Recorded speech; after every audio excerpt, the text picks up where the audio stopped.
Doctor Sachin Raj అత్యాధునిక world class physiotherapy treatment తో అన్ని రకాల నొప్పులకు శాశ్వత పరిష్కారం.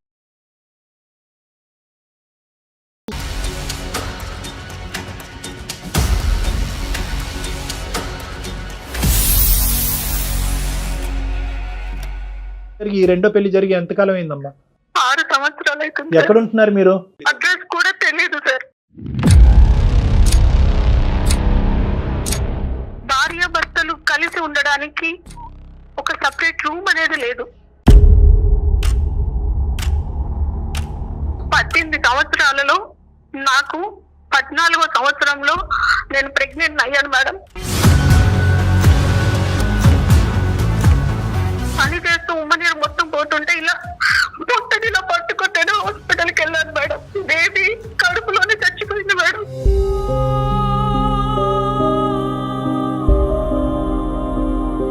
కనీసం మా బిడ్డను కూడా చూసుకోలేదు నేను. ఆ బేబీ చనిపోయి పడితే నేను కోమాలోకి వెళ్ళిపోయాను.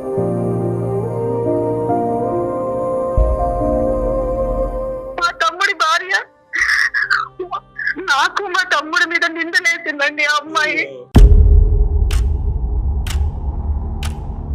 ఈయన పెళ్లి చేసుకున్న 4 నెలలకి నాకు చెప్పేశాడు, నాకు ఇంట్లో పని మనిషి కోసమని నేను నిన్ను పెళ్లి చేసుకున్నానని.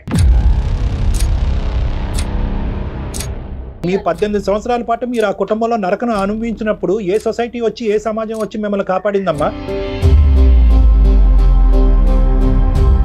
ఆ నిర్ణయాన్ని మీ తమ్ముడితో డిస్కస్ చేసి ముందుకెళ్ళినట్లయితే ఈ రోజు అతని సపోర్ట్ ఉండేదేమోనండి. నువ్వు భయపడటం కాదు, నువ్వు అతన్ని భయపెట్టాలి. అందమైన జీవితం సమర్పిస్తున్న వారు 49 అంటే సంతోషం, 49 అంటే సంతానం. అందమైన జీవితం సమర్పిస్తున్న వారు 49 అంటే సంతానం, 49 అంటే సంతోషం. ఎప్పట్లాగానే మన గెస్ట్ కళ్యాణ్ చక్రవర్తి గారు కూడా ఈరోజు నాతో పాటు స్టూడియోలో ఉన్నారు. నమస్తే కళ్యాణ్ గారు. నమస్తే జయ గారు. కళ్యాణ్ గారు, విజయవాడ నుంచి ఒక మెయిల్ ఉందండి, నేను చూశాను. అమ్మాయి పేరు శాంతిప్రియ. కష్టాలు ఒక మనిషిని ఇలా వెంటాడతాయా అని అనటానికి తను రాసిన ఆ మెయిల్లో ఉన్న విషయం చూస్తుంటేనే అర్థమైపోయిందండి నాకు. అంటే ఏంటి అసలు, ఎక్కడ తనకి ఏది ఒక పరిష్కారం అనేది కనిపించట్లేదు. అసలు దాన్ని నేను ఎలా డిస్క్రైబ్ చేయాలో కూడా నాకు అర్థం కావట్లేదు. సో ఒకసారి మాట్లాడేద్దాం, మీరు పర్మిషన్ ఇస్తే నేను కాల్ చేసేస్తాను. ఈవిడ ఏజ్ గ్రూపు మేబీ 40-41 అట్లా ఉండొచ్చు. అంత తన మెచ్యూరిటీ కానీ తను మాట్లాడిన పద్ధతిని బట్టి నాకు అట్లా అనిపించింది. కళ్యాణ్ గారు, హలో. శాంతిప్రియ గారండి?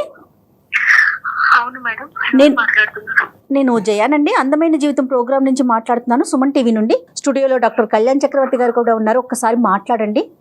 నమస్కారం డాక్టర్ గారు. నమస్తే అమ్మా శాంతిప్రియ. నమస్తే అమ్మా. మాది విజయవాడ.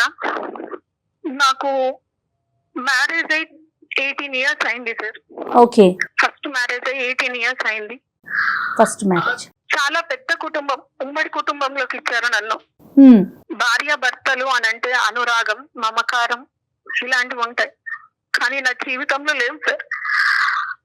భార్య భర్తలు కలిసి ఉండడానికి ఒక సపరేట్ రూమ్ అనేది లేదు. మేమిద్దరం కలిసి ఈ 18 సంవత్సరాలలో ఒక్క సినిమా చూసింది కూడా లేదు సార్. అత్తగారింటి నుంచి సపోర్ట్ లేదు. తల్లి గారింటికి వెళ్ళి బాధ చెప్పుకుందామంటే అక్కడ వాళ్ళు కూడా నాకు శత్రువులు అయిపోయారు.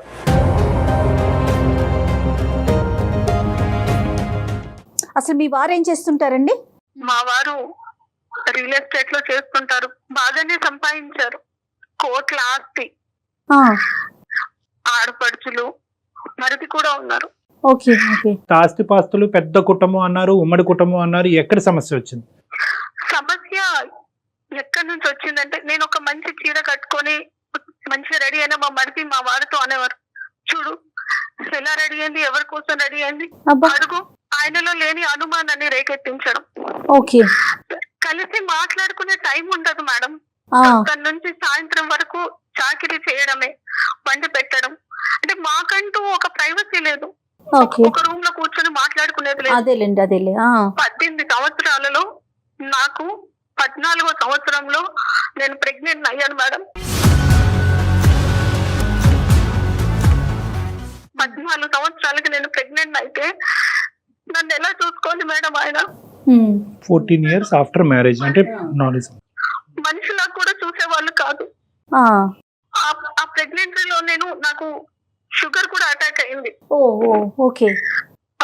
నన్ను తీసుకొని హాస్పిటల్ కి వెళ్లే వాళ్ళు కూడా కాదు. అంత పెద్ద ఉమ్మడి కుటుంబంలో నాకంటూ నా కష్టాన్ని చెప్పుకోవడానికి ఒక్కరు కూడా ఉండేవాళ్ళు. అంటే శాంతి గారు అటువైపు నుంచి ఉన్న రీజన్స్ ఏమై ఉండొచ్చు? ఒక అన్నయ్య, ఒక అక్క, తమ్ముడు కూడా ఉన్నాడు.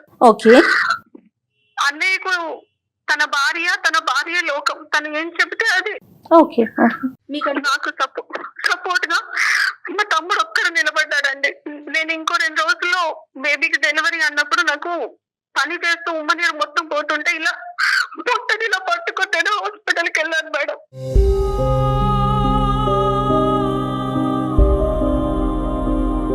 నాతోనే ఒక్కరు కూడా రాలేదు.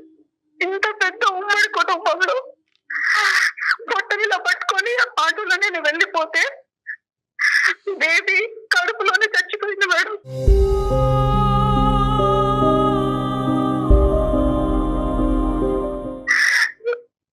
నాతో ఎవరు లేరు, కనీసం మా బిడ్డను కూడా చూసుకోలేదు. నేను ఆ బేబీ చనిపోయి పడితే నేను కోమాలోకి వెళ్ళిపోయాను.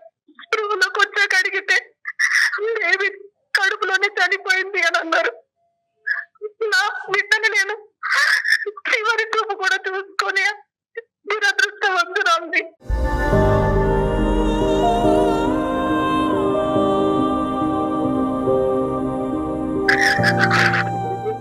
అమ్మ అన్న పిలుపుకు కూడా దూరం అయిపోయాను నేను. నా బిడ్డ కోసమైనా బ్రతుకుదాం అనుకున్నాను మేడం. నాకు ఆ దృష్టం కూడా లేకుండా చేశాడా దేవుడు. అంటే డిలే అయిందమ్మా, అంటే డెలివరీ టైంకి అంటే మీరు హాస్పిటల్కి వెళ్ళటం వల్ల లేట్ అయ్యిందా? ఎవరు సపోర్ట్ లేరు అప్పుడు నీకు? ఎవరు కొద్దిగా ఎవరైనా తొందరగా స్పందించి మీరు కొద్దిగా ముందుగానే హాస్పిటల్కి వెళ్ళి ఉంటే బిడ్డ బతుకుండేదా? అవునండి, బిడ్డ బ్రతికేది. ఆ ఉమ్మ నీరు మింగేసి బిడ్డ చనిపోయింది కడుపులో.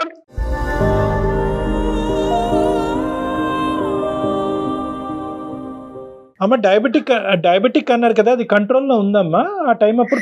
షుగర్ కి సంబంధించినటువంటి ట్రీట్మెంట్ అన్నదా సవ్యంగా జరిగిందా?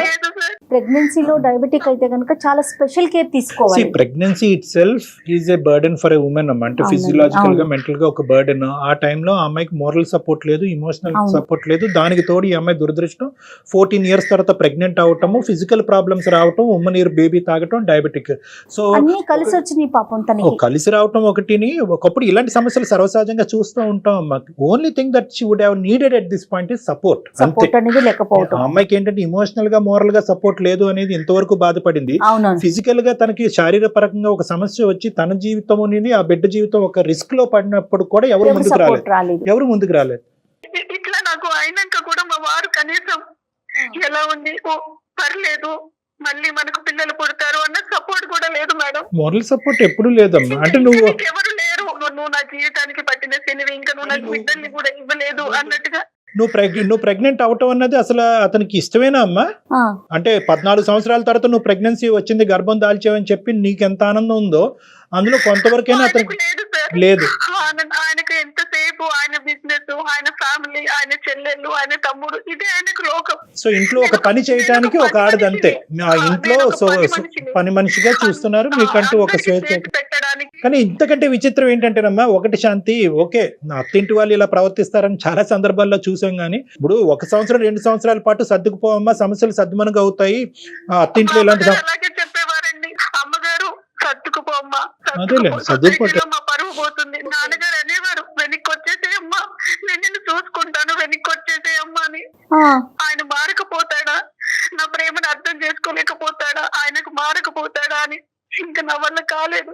నాన్నగారు కూడా మొత్తం మంచాన పట్టేసి నా మీద రందితో, బాధతో ఆయన మంచాన పడితే ఇంకా నేను ఒక్కసారి చివరి చూపు కన్నా వెళ్ళేసి వస్తాను అని ఎంత బతిలాడినా కూడా పంపించలేదండి.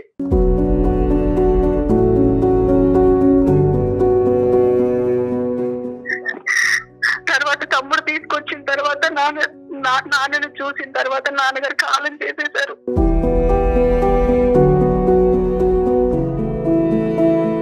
తమ్ముడు ఇంకా పంపించలేక నీ ఆరోగ్యాన్ని నేను చూసుకుంటాను, నీకు నేను ట్రీట్మెంట్ ఇప్పిస్తానని సైక్రియాటిస్ట్ దగ్గర తీసుకెళ్లి ట్రీట్మెంట్ కూడా ఇప్పించారండి. సో నాన్నగారు చనిపోయినప్పటి నుంచి ఇంక ఇంట్లో ఉండిపోయారు మీరు మీ పుట్టింట్లో? అమ్మగారితో పాటు అమ్మ, నేను, మా తమ్ముడు మమ్మల్ని తీసుకెళ్లి సపరేట్ రూమ్ తీసుకొని అక్కడ ఉంచారండి. ఇక్కడ దేవుడు కూడా చిన్న చూపు చూసాడండి. అయ్యో. మా తమ్ముడి భార్య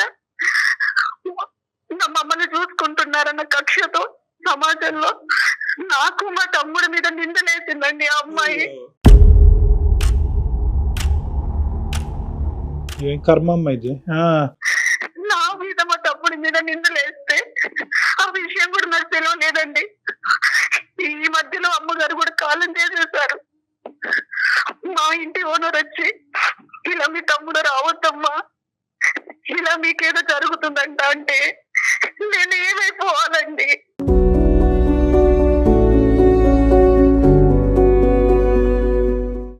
సొంత తమ్ముడండి, ఒక తల్లి కడుపులో పుట్టిన పిల్లలం మేము. ఆమె స్వార్థానికి మా మీద నిందలేస్తే ఏమైపోవాలి?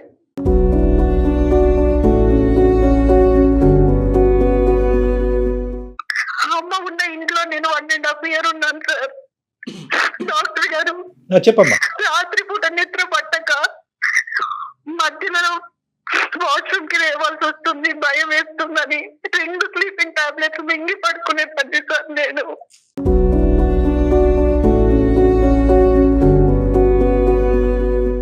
మరి తమ్ముడు ఇప్పుడు నీతోనే ఉన్నాడమ్మా? తమ్ముడు నీకు సపోర్టివ్ గానే ఉన్నాడా? తమ్ముడు కాంటాక్ట్ లో లేడు. వాడికి నేను దూరంగా వచ్చేసాను నేను. అవన్నీ అంటే ఇట్లా నిందలు పడుతున్నాయని తెలిసి మధ్యలో ఒక సంబంధం వస్తే 2వ పెళ్లి చేసుకొని వచ్చేసాను సార్. అతను అనవసరంగా నీ వల్ల అతని జీవితం పాడవుతుందని చెప్పి అతని దగ్గర నుంచి కూడా దూరంగా వచ్చి. అనేసి అవును సార్, వాడికి 2 ఆడపిల్లలు సార్. వాళ్ళ జీవితం మీద కూడా మర్చిపడుద్ది కదా సార్. అదేనమ్మా, నాకు అర్థమైంది. సో ఫైనల్ గా ఏంటంటే, ఎవరికి నేను భారం అవ్వకూడదు, నా వల్ల ఎవరికి కష్టం రాకూడదు అని చెప్పి అటువైపు అత్తింటి నుంచి ఇటువైపు పుట్టింటి నుంచి దూరంగా వచ్చి ఒంటరిగా టైలరింగ్ చేసుకుంటూ బతుకుతున్నాం. అవును సార్. అప్పుడు ఈ వ్యక్తి ఎలా పరిచయం అయ్యారమ్మా? ఎవరో వచ్చారు పెళ్లి చేసుకున్నారని అంటున్నారు కదా, అతను ఎవరు, ఎక్కడి నుంచి వచ్చాడు, ఎలా పరిచయం అయ్యాడు? నేను గ్రాడ్యుయేషన్ చేశాను సార్. ట్యూషన్స్ చెప్పేదాన్ని నేను. సో ఆ ట్యూషన్ లో ఒక అబ్బాయి వచ్చి, మేడం ఇట్లా ఒకరు ఉన్నారు మేడం, మ్యారేజ్ చేసుకుంటా అంటున్నారు, బాగా వెల్ సెటిల్డ్ అన్నప్పుడు నేను మాట్లాడానండి.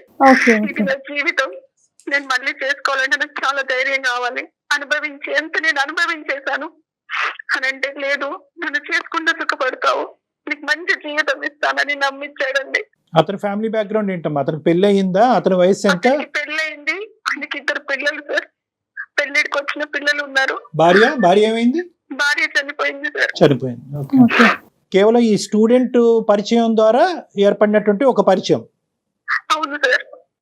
ఇంకా మీరు ఇంకేమీ వాకప్ చేయలేదు. అతను ఎవరు, నిజం భార్య ఎటువంటి పరిస్థితుల్లో చనిపోయింది, చాలా ఇంపార్టెంట్ ఫ్యాక్టర్. ఏది వాకప్ చేయలేదు సార్. నా తమ్ముడైనా సంతోషంగా ఉండాలి, నా దగ్గరికి ఇంకా రావద్దు, వాడైనా వాడు ఫ్యామిలీతో బాగుండాలని నేను ఈ పెళ్లి చేసుకుని వచ్చేసాను. ఈ పెళ్లి చేసుకోవడం ఎలా అంటే, పెనంలో నుంచి కుంపట్లో పడ్డట్టు అయిందండి. అర్థమవుతుందండి, అర్థమవుతుంది. ఎదిగిన పిల్లలు. ఈయన పెళ్లి చేసుకున్న 4 నెలలకి నాకు చెప్పేశాడు, నాకు ఇంట్లో పని మనిషి కోసం అని నేను పెళ్లి చేసుకున్నానని.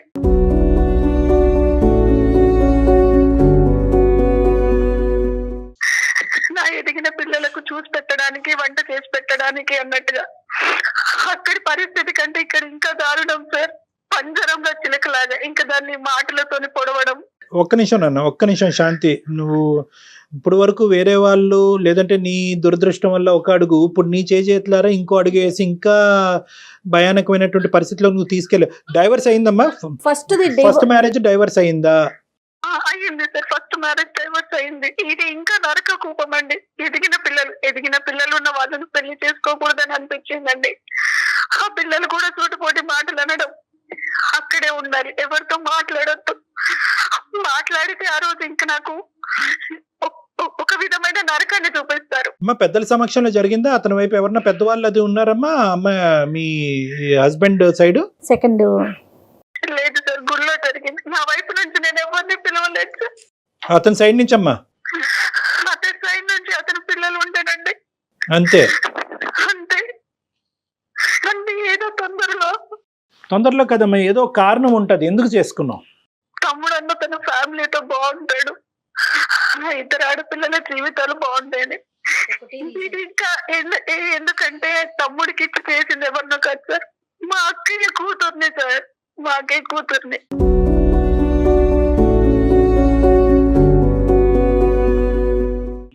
అంటే నేను తనకి పిన్నిని సార్, ఆ అమ్మాయి మా మీద అలా నిందలేసింది, ఇంకెవరు ఉన్నారని అనుకోవాలి సార్. కాదమ్మా, ఒక నిందలేసే మనస్తత్వం ఉండేటటువంటి వాళ్ళు ఇప్పుడు నువ్వు పెళ్లి చేసుకున్న తర్వాత కూడా నిందలేస్తారు. చుట్టుపక్కల వాళ్ళు కూడా నమ్మారు కదా సార్. డైరెక్ట్ మా ఓనర్ వచ్చి, అమ్మాయి నీ తమ్ముడు మీ ఇంటికి రావద్దు, మీ మధ్యలో ఏదో ఉందంట అంటే చచ్చిపోవాలనిపించింది సార్.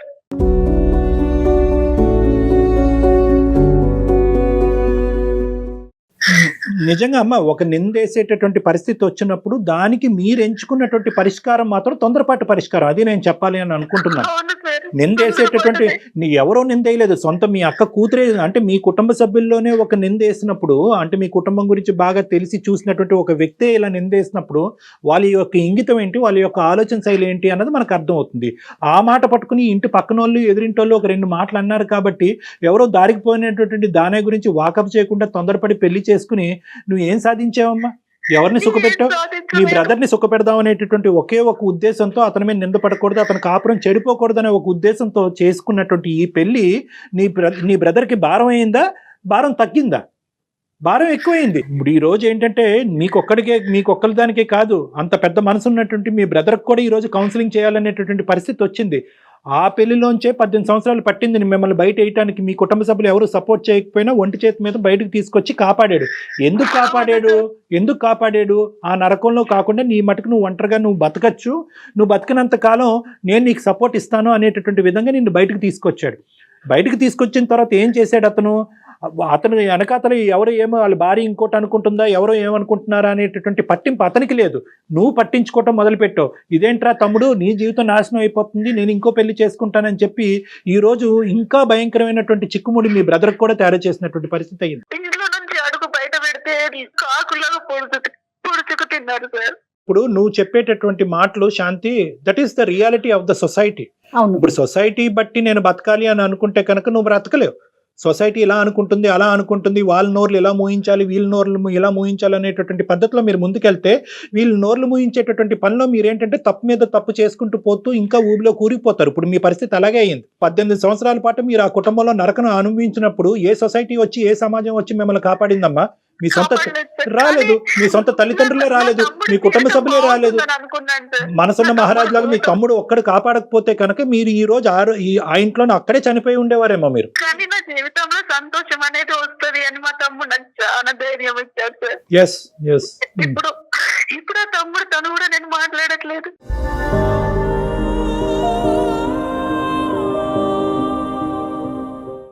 వాడు ఎక్కడ ఉన్నాడో కూడా తెలియదు. ఆ సపోర్ట్ కూడా పోగొట్టుకుంది అమ్మాయి. బాధపడాలా, కోప్పడాలా, ఏంటో మాట్లాడలేదు. బహుశా మీరు శాంతి గారు ఫస్ట్ ఇష్యూ అయిపోయిన తర్వాత ఎప్పుడైతే మీ బ్రదర్ మీకు సపోర్ట్ చేశారో అప్పుడు మంచి నిర్ణయం, ఒక స్ట్రాంగ్ గా డెసిషన్ తీసుకొని పోని ఆ నిర్ణయాన్ని మీ తమ్ముడితో డిస్కస్ చేసి ముందుకెళ్ళినట్లయితే ఈ రోజు అతని సపోర్ట్ ఉండేదేమోనండి. అవును సార్, అవును మేడం.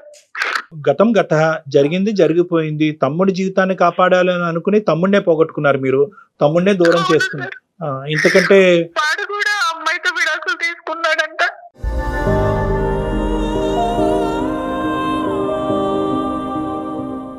అయిపోయింది అక్కడ కూడా అయిపోయింది. మీరు పెళ్లి చేసుకున్నా అమ్మాయి విడాకులు ఇచ్చుండేది, పెళ్లి చేసుకోకపోయినా అమ్మాయి విడాకులు ఇచ్చుండేది. ఎందుకంటే ఆ అమ్మాయి మైండ్ ఆల్రెడీ పొల్యూట్ అయిపోయింది కాబట్టి. అలాంటి అమ్మాయి మనసులోంచి ఈ భావాన్ని తీసేయటం గురించి మీరు ఒక పెద్ద తప్పు చేశారు. అది ఇక్కడ అన్నిటికంటే బాధ కలిగింది. అంటే తన పెళ్ళే పరిష్కారం అనుకున్నారు శాంతి గారు. కాదమ్మా, ఇప్పుడున్న పరిస్థితుల్లో ఇంకో నరకంలోకి వచ్చావు. మళ్ళీ ఇక్కడ నువ్వు ఇంకో పనమ్మాయి లాగే ట్రీట్ చేసేటటువంటి ఇంకో కుటుంబం. అక్కడైతే కనుక అట్లీస్ట్ ఉమ్మడి కుటుంబం, ఒకరితో కాకపోతే ఒకరితో చెప్పుకునే దిక్కు మొక్కు ఉండేది. ఇక్కడ ఎవరూ లేరు, అంతా ఒక సైన్యం లాగా ఇటువైపు పిల్లలు, భర్త అందరూ కలిపి నిన్ను చంపుకు తింటున్నారు. ఏంటమ్మా పరిస్థితి? ఏంటి పరిస్థితి? ఎన్ని రోజులు అయింది పెళ్లి చేసుకుని? పెళ్లి జరిగి ఈ రెండో పెళ్లి జరిగి ఎంతకాలం అయిందమ్మా? 6 సంవత్సరాలు అవుతుంది. ఎక్కడ ఉంటున్నారు మీరు? కరెక్ట్ గా అడ్రస్ కూడా తెలియదు. సూర్యాపేట నుంచి ఎక్కడో లోపలికి. ఏంటమ్మా? సూర్యాపేట నుంచి చాలా లోపలికి రావాలి సార్. నువ్వు ఎక్కడున్నావు కూడా నీకు తెలియదమ్మా? కూడా తెలియదు సార్.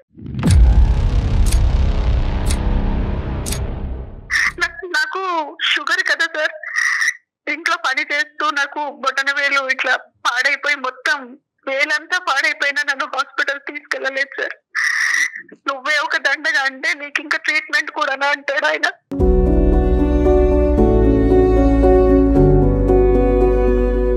ఆ పాత నరకం 18 సంవత్సరాలు, ఇప్పుడు ఈ నరకం యొక్క డ్యూరేషన్ 6 years. 6 years. అవునండి. ఎందుకున్నావమ్మా అక్కడ? స్ట్రైట్ క్వశ్చన్, ఎందుకున్నావు అక్కడ? తెలియట్లేదు. ఎలా బయటకు రావాలమ్మా? మీ ఇంటికి తలుపు ఉంది కదా, బయటికి రా. వాళ్ళు బయటికి వెళ్ళినా లాక్ చేసుకొని వెళ్ళిపోతారు. మా ఇంట్లో కనీసం పని మనిషి కూడా రాదండి.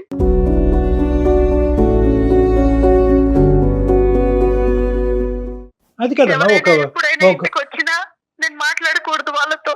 ఇప్పుడు అర్థమైంది కదా ఆ ఇంట్లో ఇంకో స్త్రీ ఎలా చనిపోయింది అన్నది.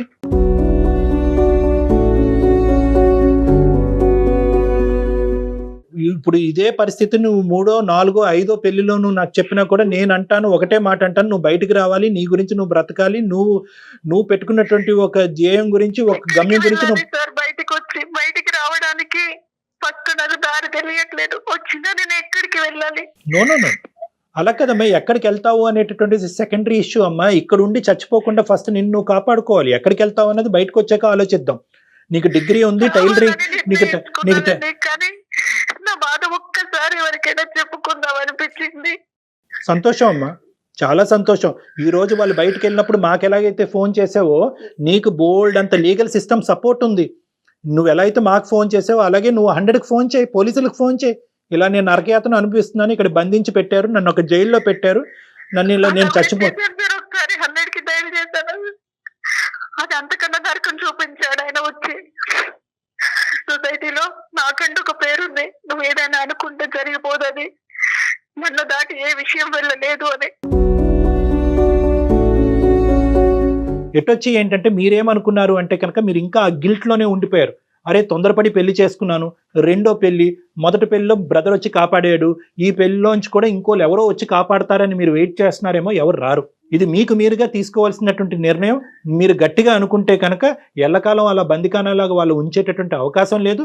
మీరు ఒక అవకాశం చూసుకుని స్ట్రైట్ అవే బయటకు రండి. ఫస్ట్ ఆఫ్ ఆల్ ఏంటంటేనమ్మా, మీరు ఎక్కడ ఏ తలుపు ఏ డోర్ నాక్ చేసి హెల్ప్ తీసుకోవాలనేటువంటి ఫస్ట్ మీకు అర్థం అవ్వాలి. ఇంకా ప్రపంచం అంత గుడ్డిబారిపోలేదమ్మా. ఇంకా సమాజంలో లా ఉంది, మీకు హెల్ప్ చేసేటటువంటి ఎన్జిఓ ఆర్గనైజేషన్స్ ఉన్నాయి, సామాజిక పరమైనటువంటి సోషల్ ఆర్గనైజేషన్స్ ఉన్నాయి, స్త్రీలకు సపోర్టివ్గా లీగల్ సిస్టమ్ ఉంది. అటువంటి తలుపులు తట్టడం అనేటటువంటిది మీరు ఒక ఆలోచన కింద పెట్టుకోవాలి.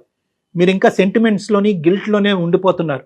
పెళ్ళి అయ్యింది, పిల్లలు ఉన్నారు, రెండో పెళ్ళి, తప్పు విధంగా వచ్చి నేను పెళ్లి చేసుకున్నాను కాబట్టి ఈ రోజు కాకపోతే రేపైనా కూడా ఇక్కడ మారిపోతారు, నన్ను పని మనిషిలా చూడకుండా ఒక మనిషిలా చూస్తారు అనేటటువంటి ఒక హోప్తో, ఒక పనికిరాని హోప్తో ఎక్కడైతే కూరుకుపోతున్నారో అక్కడే ఇంకా కూరుకుపోతున్నారు. ఇది మీరు ఇందులోంచి అంటే 6 సంవత్సరాలు అయిపోయింది, మళ్ళీ ఇందులో 6 సంవత్సరాలు అయిపోయింది. ఇప్పుడు ఏమనుకుంటారంటే అరే ఆల్రెడీ 6 years అయింది కదా, ఇంకెక్కడికి వెళ్తానులే, ఇంకా అంతా అయిపోయింది, తమ్ముడు లేడు, ఎవరు లేరు, ఇక్కడే చచ్చిపోతానని అనుకుంటున్నారు. అది కరెక్ట్ కాదు. మీ గురించి మీరు బ్రతకాలి, ఒక స్వేచ్ఛాయుతమైనటువంటి జీవితాన్ని మీరు బతకాలి. మీ జీవితం మీద మీకు నమ్మకం రావాలి. నాకు ఇంకో భయం కూడా ఉంది డాక్టర్ గారు, బయటికి వచ్చాక ఈయన నన్ను బతకనిస్తాడా, ఈయన గురించి నేను చెడుగా చెప్తే అమ్మా నువ్వు ఎలాగైతే భయపడుతున్నాడో ఆ మనిషిలో కూడా ఒక భయం అన్నది ఉంటుంది. ఆ మనిషిలో భయం పుట్టించాలి మీరు, ఆ మనిషిలో భయం పుట్టించాలి. మీరు నొక్కవలసినటువంటి బటన్ నొక్కట్లేదు కాబట్టి అతను ఇలా పబ్బాన్ని గడుపుతున్నాడు. ఒక స్త్రీ ఎలాగైతే కనుక ఇతను బాధ తట్టుకోలేక చచ్చిపోయిందో, నువ్వు కూడా అలా బాధ తట్టుకోలేక ఇలా క్షీణించబడి అలా చచ్చిపోతావు అనేటటువంటి వెయిటింగ్ గేమ్ అతను ఆడుతున్నాడు. అప్పుడు ఇంకో కొత్త పని మనిషి ఆ ఇంట్లోకి వస్తుంది అనేటటువంటి ఆలోచనతో అతను ఉన్నాడు. ఒక స్వార్థపూరితమైనటువంటి మనిషిలో నువ్వు భయపడటం కాదు, నువ్వు అతన్ని భయపెట్టాలి. ఒక పోరాట పట్టణంతో ముందుకెళ్తేనే ఇలాంటి వాళ్ళకి బుద్ధి వస్తుందమ్మా. వదిలేస్తే మళ్ళీ ఇంకొక వ్యక్తి అదే, ఇప్పుడు డాక్టర్ గారు చెప్పినట్లు అదే ప్లేస్ లో ఉంటారు కదా. అతను ఒకటే కాదమ్మా, అతన్ని చూస్తూ ఇదే జీవన విధాన శైలి అని చెప్పి రాంగ్ ఎగ్జాంపుల్ గా తీసుకునేటటువంటి 2 పిల్లలు ఉన్నారు. వాళ్ళు ఎంత భయంకరమైనటువంటి రాక్షసుల కింద మారుతారో, ఎటువంటి కుటుంబాలని వాళ్ళు రేపొద్దున పెద్ద నాశనం చేస్తారో అనేటటువంటి సమస్య కూడా ఇక్కడ ఉంది. ఇంకొక 100 జీవితాలు నాశనం అవ్వకముందే నువ్వు కథం తొక్కాలమ్మా. ఎంతమ్మా 2 నిమిషాలు ఇప్పుడు ఈ ఫోన్ పెట్టే కానీ 100కి ఫోన్ చేయి, లేదంటే మమ్మల్ని చేయమంటే మేము చేస్తాం. మీ లొకేషన్, వాట్సాప్ లొకేషన్ మాకు షేర్ చేయండి, మీరు ఎక్కడున్నారో మాకు చెప్పండి, మేము పోలీసులకు అక్కడ పంపిస్తాం. మేము నేను ఫస్ట్ నువ్వు అందులోంచి బయటపడి విడుదలవు. అలాగే డాక్టర్ గారు. దేవుడు ఇచ్చినటువంటి ఈ జీవితాన్ని కాపాడుకో. నీ కాళ్ళ మీద నువ్వు నిలబడి నువ్వు బయటకు వెళ్ళి సమాజం ఏ లెక్కేస్తుంది అనేది తీసి పక్కన పెట్టేసే. తప్పకుండా డాక్టర్ గారు. ఓకే, తప్పకుండా. All the best. Thank you. Good luck Shanti. Right Shanti గారు, థ్యాంక్ యూ అండి. థ్యాంక్స్ అమ్మా. Thank you. Thank you doctor గారు. థ్యాంక్ యూ అమ్మా, all the best. God bless. ఎందుకంటే భయంకరమైంది ఏమైనా ఉందమ్మా? ఏం కళ్యాణ్ గారు అసలు ఎటుపోతుంది సమాజం, ఎలాంటి ఆలోచనలు బాబా, చిచ్చి చిచ్చి సమాజం మాట్లాడుకోవటానికి సిగ్గు అనిపిస్తుంది సమాజం కంటే చూసారమ్మా, ఇక్కడ ఏంటంటే నిజంగా హెల్ప్లెస్నెస్ అనేటటువంటి దానికి ఇది ఒక పర్ఫెక్ట్ ఎగ్జాంపుల్ అన్నమాట. ఇప్పుడు ఆ అమ్మాయి ఏంటంటే కనుక మెయిన్ గా బయటికి 2 కారణాల వల్ల బయటపడలేకపోతున్నామ్మా. ఏంటంటే నేను ఆల్రెడీ ఇది 2వ పెళ్లి, ఇది నేను నా చేతులారా తప్పుగా దిగినటువంటి పెళ్లి. అదేదో అందుకే చోటు పొయ్యి మంచి కుంపట్లో పడినట్టు. సో ఇది ఏంటంటే కష్టం వచ్చినా నష్టం వచ్చినా ఈ నరకాన్ని నేను భరిస్తూ ఈ శ్రేయస్ జీవితం అంతా కూడా ఈ నరకంలోనే గడిపేయాలనేటటువంటి ఒక ఫాల్స్ ఐడియాలో చాలా మంది స్త్రీలు ఉంటారు. అవునండి, ఒక తప్పు జరిగినప్పుడు రెండోది కూడా జరిగితే దాంట్లోనే ఆగిపోతారు. అది నెంబర్ 1. నెంబర్ 2 ఏంటంటే ఇక్కడే ఇంత నరకం చూపెట్టాడు, గడప దాటితే ఏం చేస్తాడు అనేటటువంటి 2వ భయం. వాడు ఏం చేయలేడు, వాడి ఇంట్లో పులి బయట పిల్లి, బయటకి ఏమీ చేయలేడు. ఎటొచ్చి ఏంటంటే ఇలాంటి ఆడవాళ్ళు అలా అనుకునే అమ్మో ఇంకా ఏం చేసేస్తాడు అనేటటువంటి. ఆ అమ్మాయి ఇంకో మాట ఏమంటుంది, నేను బ్రతకుండి ఎందుకు అనేటటువంటి మనిషికి నీకెందుకు ప్రాణభయం అమ్మా, నువ్వు బయటకు అడిగేయి అనేటటువంటి మనం ధైర్యం ఇవ్వటం. 2 బేసిక్ సొల్యూషన్స్ ఇవి, ఎవరైనా కూడా చెప్పేటటువంటి సొల్యూషన్. ఇటొచ్చి ముఖ్యంగా ఏంటంటే ఈ 2 సొల్యూషన్స్ ఆ అమ్మాయికి ఎందుకు కనిపించట్లేదు అంటే ఆ అమ్మాయి ఒక గిల్ట్ భయం అనేటటువంటి కుంపట్లో ఉండిపోయింది, ఇలా ఉండిపోయింది. ఫస్ట్ లో తమ్ముడు సపోర్ట్ చేశాడు, ఇప్పుడు అతను కూడా లేకపోయేసరికి నేను ఒంటరిని, నాకెవ్వరూ లేరు అనే పాయింట్ తనకి రేజ్ అవుతుంది. మోస్ట్ ఇంపార్టెంట్ ఏంటంటే మళ్ళీ తమ్ముడు లాంటి ఒక మహత్తరమైనటువంటి ఒక మనిషి వచ్చి నన్ను ఇందులోంచి బయటకు లాగుతాడు అనేటటువంటి ఒక అనవసరమైనటువంటి హోప్ లో ఆ అమ్మాయి 6 సంవత్సరాల పాటు గడిపేసింది. తన నెంబర్ మనం తీసుకుందాం మేడం. ఎమర్జెన్సీ నెంబర్స్ అన్ని కూడా అమ్మాయికి మెసేజ్ పెట్టండి మీరు, లేదంటే కాల్ చేసి చెప్పండి. ఆ కాంటాక్ట్ నెంబర్స్ అన్ని కూడా తనకి హెల్ప్ఫుల్ గా ఈ రోజు కాకపోయినా రేపైనా కూడా అమ్మాయి కాల్ చేసి ఒక అవకాశం తీసుకుని బయటపడుతుంది. తప్పకుండా కళ్యాణ్ గారు. నమస్తే. అందమైన జీవితం సమర్పిస్తున్న వారు 49 అంటే సంతోషం, 49 అంటే సంతానం.